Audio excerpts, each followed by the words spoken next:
If you had to choose between honor and love, which would you choose?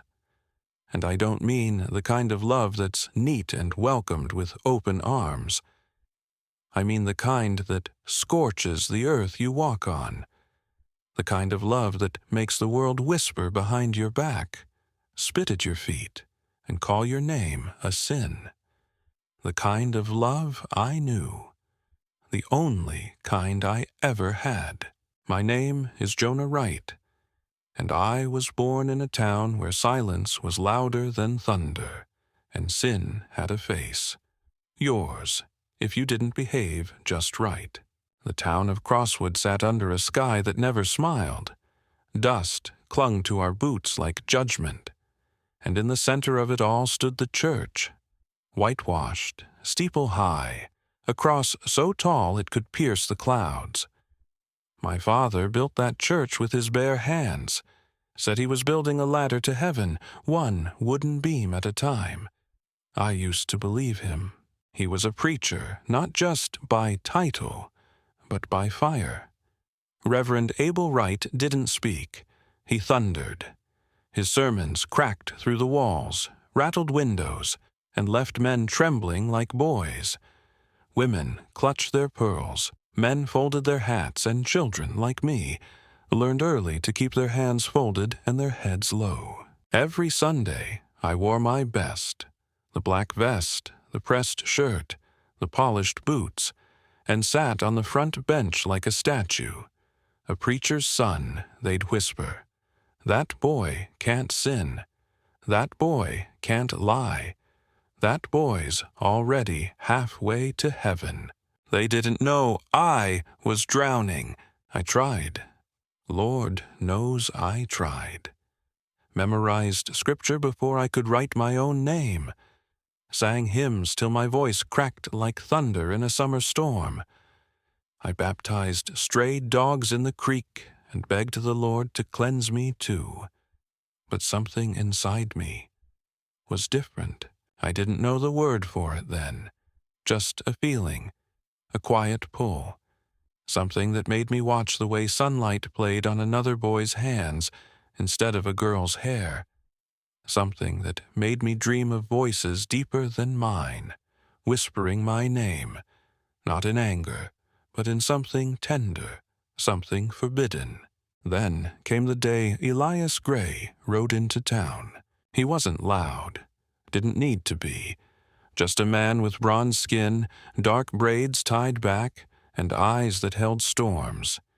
He came with silver in his saddlebag and silence on his tongue. A Cherokee silversmith, they said, here to fix buckles, shape rings, repair the things the West had worn thin.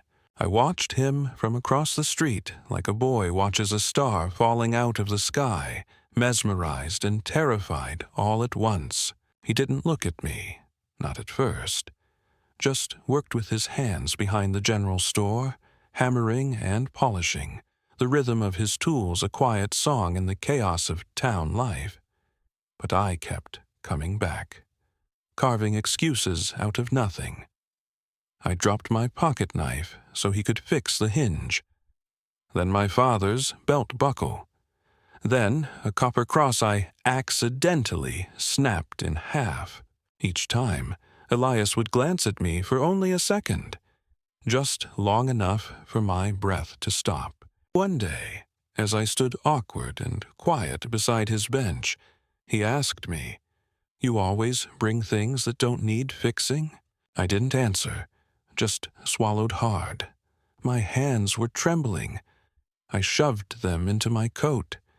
He looked at me with those eyes, storm and smoke and something else.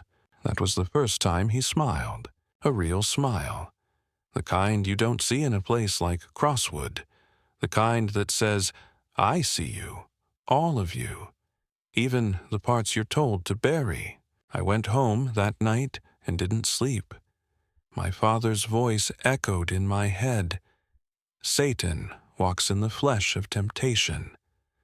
I thought maybe I was being tested, that this man was my trial. And if I prayed hard enough, long enough, loud enough, I could scrape the feeling from my ribs, but the more I prayed, the deeper it sank. I started taking long walks at dusk, told my father I was memorizing scripture, said I was chasing the word through the woods. In truth, I was chasing a face I couldn't forget, a voice that spoke without speaking. The first time I touched Elias's hand, it wasn't a declaration, it was an accident. His fingers brushed mine as he passed me a repaired cross. A single second, warm skin, a soft glance. My world stopped spinning. In that moment I knew I wasn't a boy who couldn't sin. I was a boy who loved. But in Crosswood, those two things meant the same. And so began the lie I would wear like armor, because in this place, love had a cost, and I would soon learn how high the price could be. Have you ever met someone who didn't speak loud, but still echoed in you long after they were gone? That was Elias. He wasn't from Crosswood. You could tell just by the way he walked. Most men here walked fast, heads down, always rushing like they were running from something. But Elias, he moved like he had nowhere to be, and all the time in the world to get there. Calm, grounded, like the earth trusted him. They said he came from the east, maybe from Cherokee land before the soldiers pushed them west. Nobody knew for sure. Folks didn't ask. They just watched, from behind curtains, from porches, from church pews, and whispered. He sat up behind the general store, under a crooked cedar tree that leaned like it was trying to listen in. Made that patch of dirt feel like something sacred. I'd go there when I wasn't supposed to, after chores, after scripture. After Father's voice had rattled in my chest for hours, like a storm trapped in a bottle, Elias didn't ask questions. He'd just nod, motion to the stump beside him, and keep working. Silver, brass, sometimes bone. Little bits of beauty in a town that hated anything that shimmered. I think that's what drew me to him first. How he made beautiful things without apology. No sermon, no permission, just his hands, the fire, and a quiet certainty that he belonged there. One evening he spoke first. "You always wear that look like it's a burden," he said, without glancing up from the silver ring he was shaping. I blinked. "What look?" "That one. Like you're standing at a crossroads and every path burns." I didn't answer. Couldn't. How do you explain to a man like him that every step you take feels like betrayal? That loving him, even just standing near him, made me feel alive and ashamed. I'd been raised to believe the heart was a liar, that feelings were traps set by the devil himself. My father preached it every Sunday. Guard your soul. Deny the flesh. Even a thought can send you to hell. But with Elias there were no thoughts, no choices, just a pull, like gravity, like rain falling, natural. One night, the air turned cold. I remember because my breath came out in clouds, and the sky had that sharp stillness right before the first frost. Elias had finished his work early and was sitting by the fire pit, feeding it cedar branches that snapped and popped like little fireworks. I hesitated at the edge of the clearing. He looked up, held out a hand. I sat. The silence stretched between us, not awkward but deep, like water. Then he spoke again. "You ever think maybe it's not wrong? That the world just told you it is?" I looked at him, hard.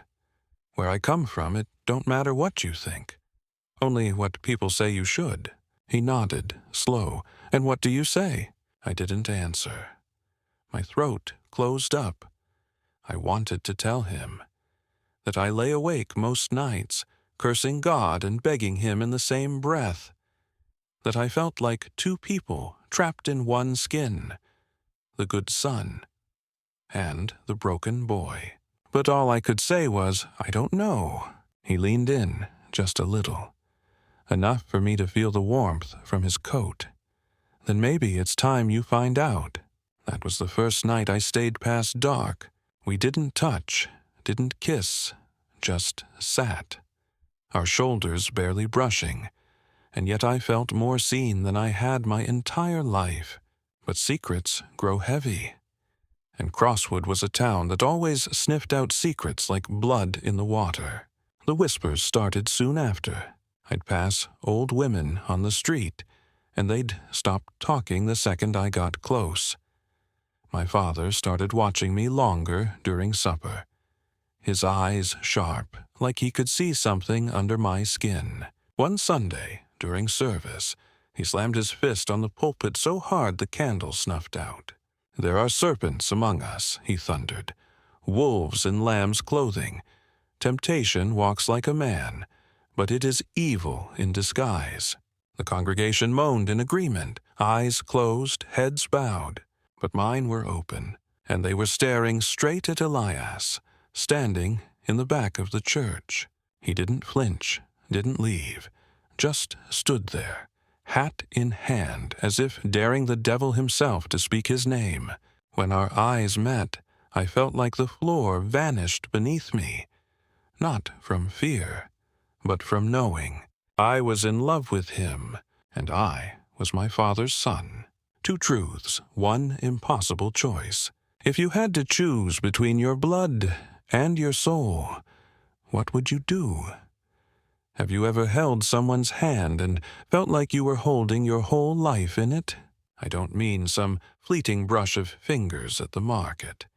I mean real contact, skin on skin, heart against heart, the kind that makes time stop and the world go quiet. The kind that feels like the only truth you've ever known. That was us, me and Elias. By day, we were shadows. Careful glances, distant nods. I'd cross the street when I saw him walking my way, not because I didn't want to be near him, but because I had to protect what little we had. But by night, we belonged to each other. The first time we kissed was by the creek that runs behind the chapel. I still remember how the moonlight shimmered on the water like broken glass. He didn't ask. He just leaned in, slow and soft, like he was giving me time to run. But I didn't. I didn't flinch, didn't back away, didn't pray. I kissed him back. And in that one moment, all the sermons, the scriptures, the shame, all of it disappeared like smoke in wind. If you've never kissed someone you weren't supposed to love, you can't understand the ache that follows. The kind that doesn't leave bruises on your skin, but on your soul. The kind you carry into every room, every silence, every Sunday. We met in secret after that. Always after dark.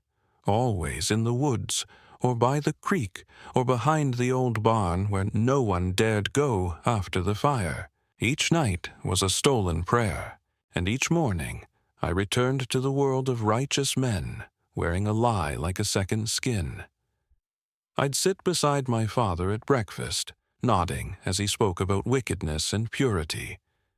I'd memorize the verses he assigned me, recite them by heart. I knew the words, but they had stopped meaning anything, because while he preached about fire and brimstone, I was learning something holier, gentleness, truth, love, but nothing stays hidden forever. Crosswood was a town that sniffed out different the way coyotes sniff out blood. One night, as Elias and I sat beneath the old cedar tree, we heard twigs snap, quick, sharp. Not the wind. We froze. Then came the sound of boots, more than one pair. Voices low, a curse muttered. A match struck. We didn't wait. We slipped into the trees, hearts pounding like war drums. I ran harder than I ever had, scraping my palms on bark, blood rushing in my ears. We didn't stop until we reached the bend in the creek, far from town. Breathless, shaking. "I told you," Elias whispered, his voice tight. "They're watching." "I don't care," I lied. But I did. God help me, I did. Because the truth wasn't just dangerous, it was deadly. A week later, a child in town fell ill, fevered, delirious. Some said cursed. And just like that, the whispers turned into accusations. They said Elias had brought bad spirits, said he cursed the land, that the boy touched something he'd made, and now God was punishing us. I wanted to scream, to fight, to drag every last one of them into the woods and show them what love looked like. Show them how wrong they were. But I stayed silent, because if I spoke, I'd go down with him. And worse, I'd drag my father's name with me. You see, when you're the preacher's son, your sins aren't your own. They're his shame. And I wasn't ready to make him bleed for what I felt. So I prayed, harder than I ever had.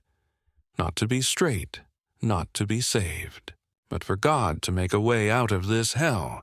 Elias didn't blame me for the silence. He never did.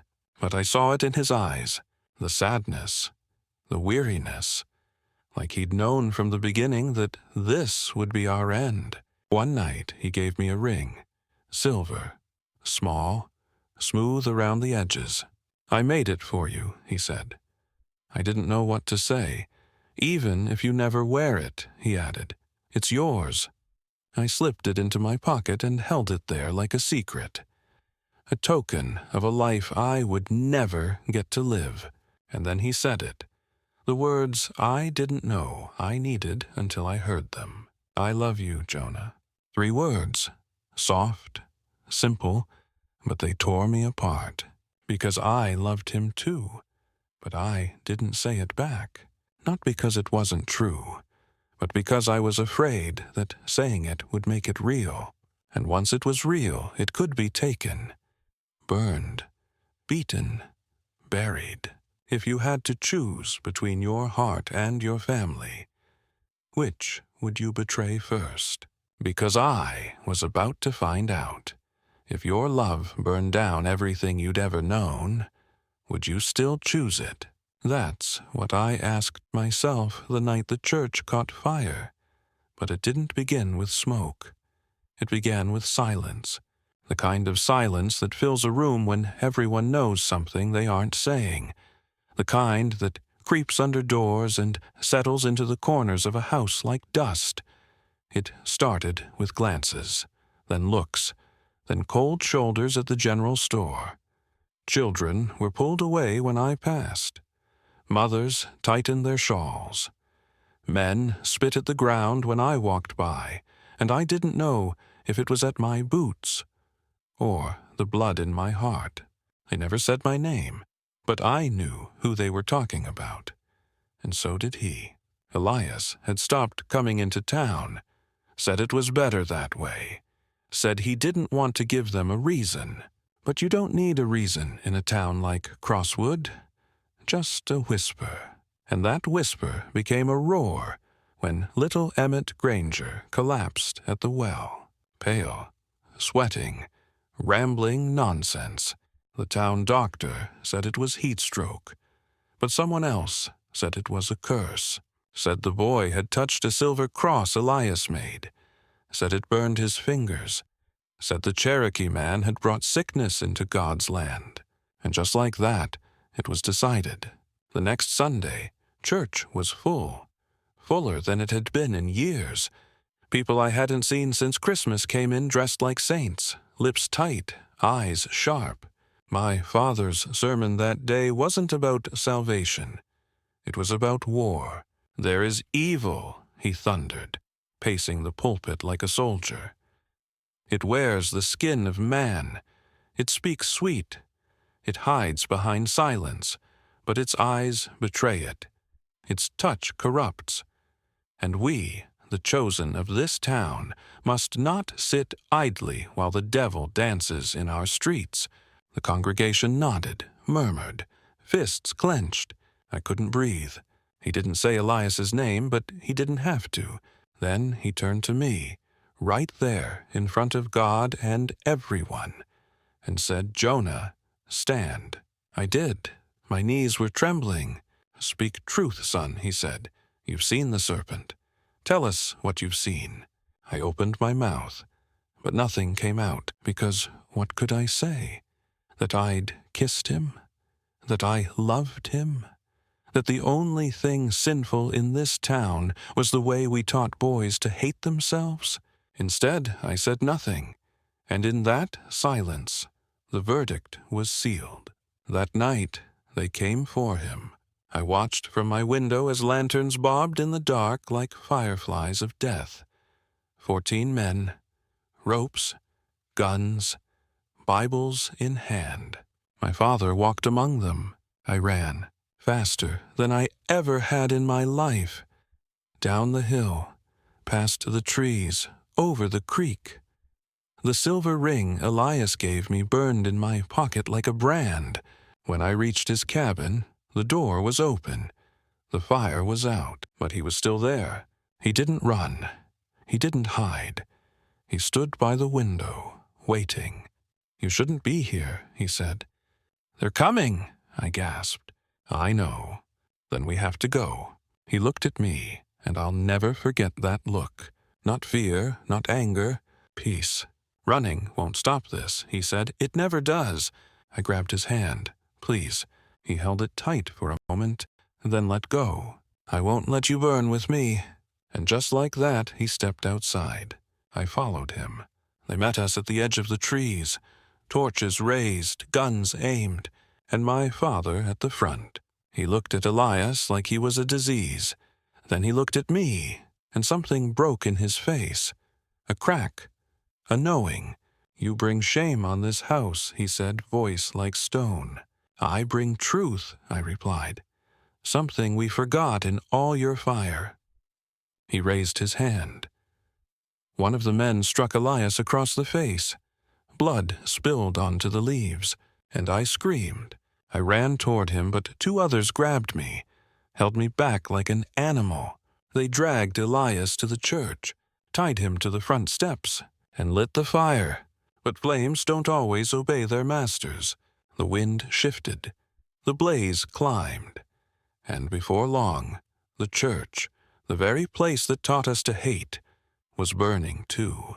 People screamed, buckets flew, but the steeple fell and the cross with it, and the sky filled with ash.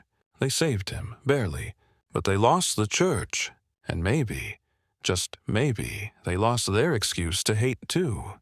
Later that night, as the embers smoldered and the town stood stunned in silence, I found Elias by the creek, blood dried on his cheek, smoke in his clothes.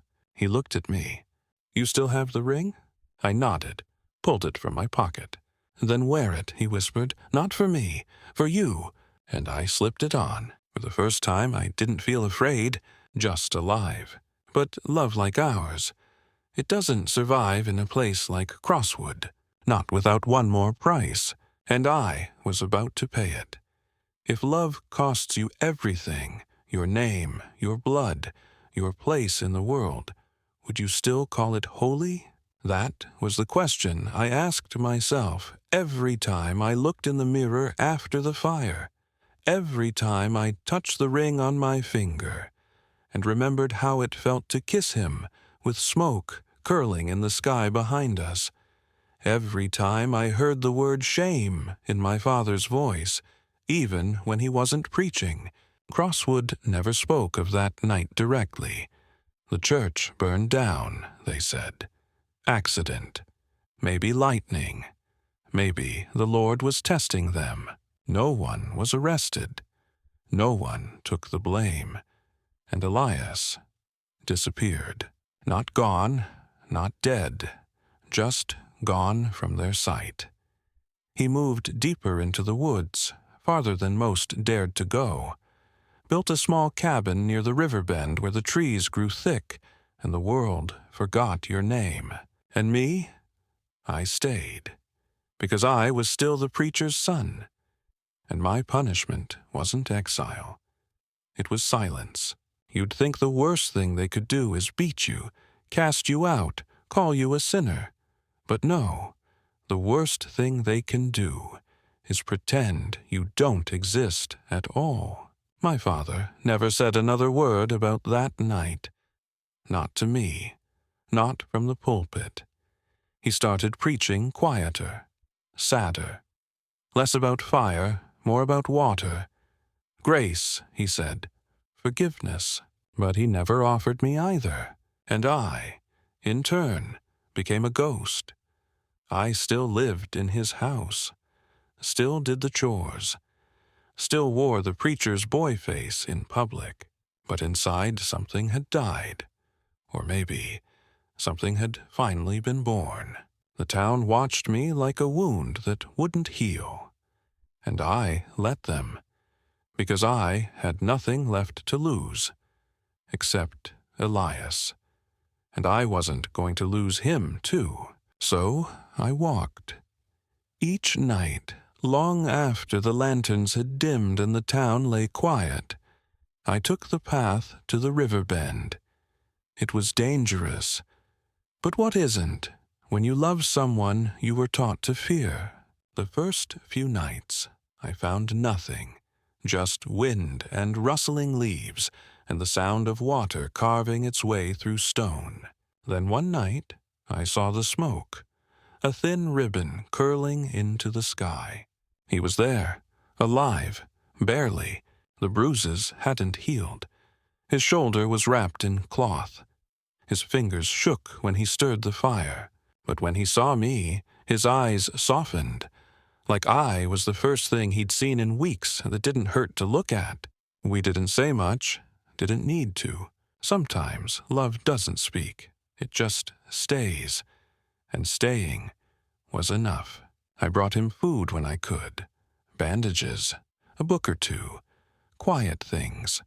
Things no one would miss. Except me.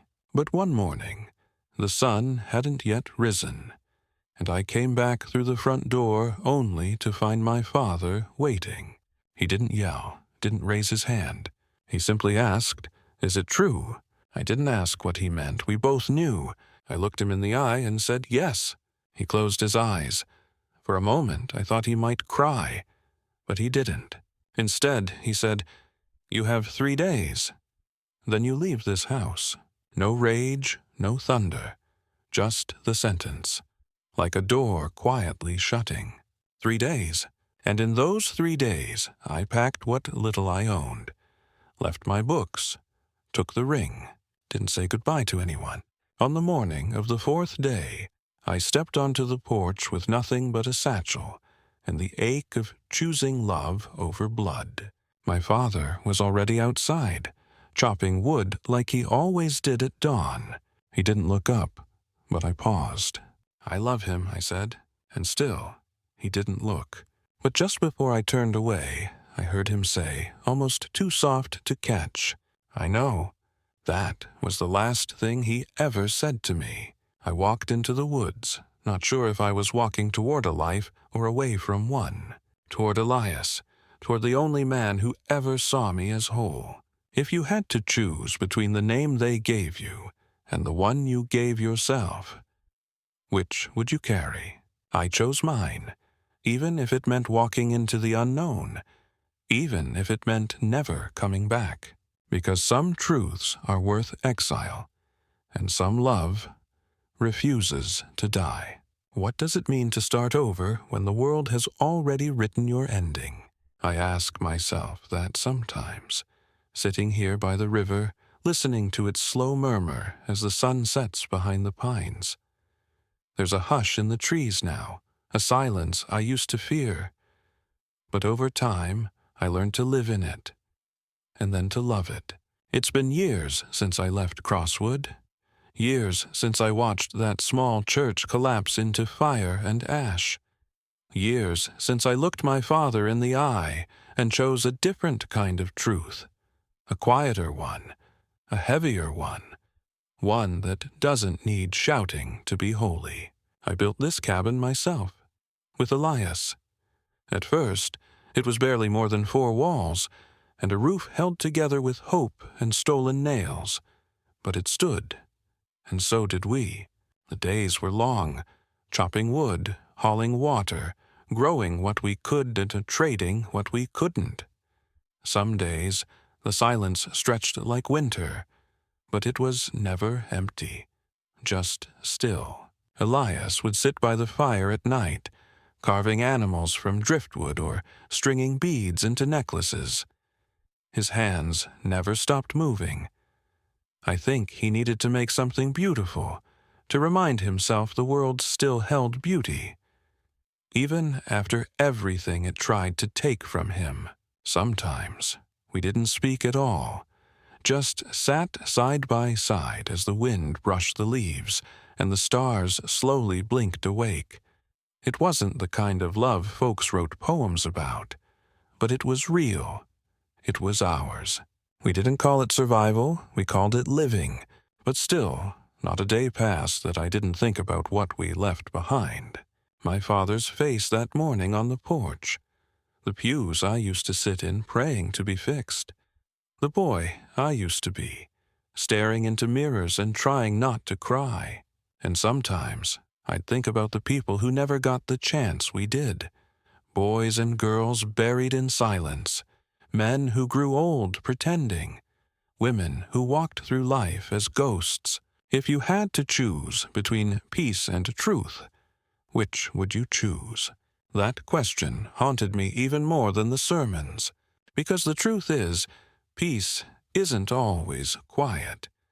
Sometimes it's loud, messy, covered in mud and bruises and nights where the only prayer you know is staying. One spring morning, Elias didn't wake with the sun. His breathing was shallow, his skin cold. He'd been sick a few days. We thought it was just the weather or something he ate. But when I touched his forehead, I knew. I held him for hours, told him stories, reminded him of the first night by the creek, the ring, the fire, my father's face when I said yes, and before dusk fell, he looked up at me with tired eyes and whispered, "You were worth it." That was the last thing he ever said. I buried him by the river, built him a stone marker with no name, just a silver ring carved into the center. Because if love is real, it leaves something behind, not just in memory, but in the earth itself. After he was gone, the silence came back, but this time it didn't hurt. It felt sacred, like he was still here in the wind, in the trees, in the space beside me that no one else would ever fill. People pass through now and then, travelers, lost souls, a hunter needing rest, a woman running from a town that never heard her voice.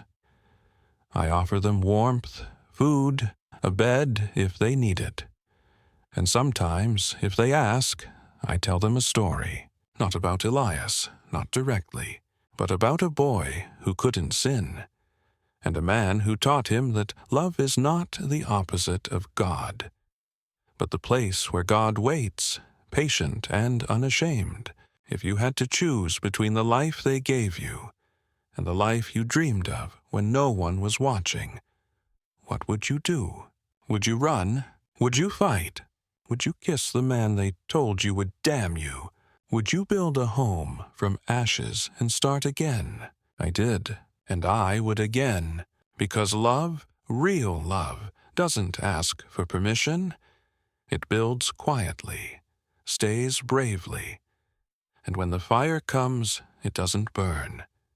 It transforms.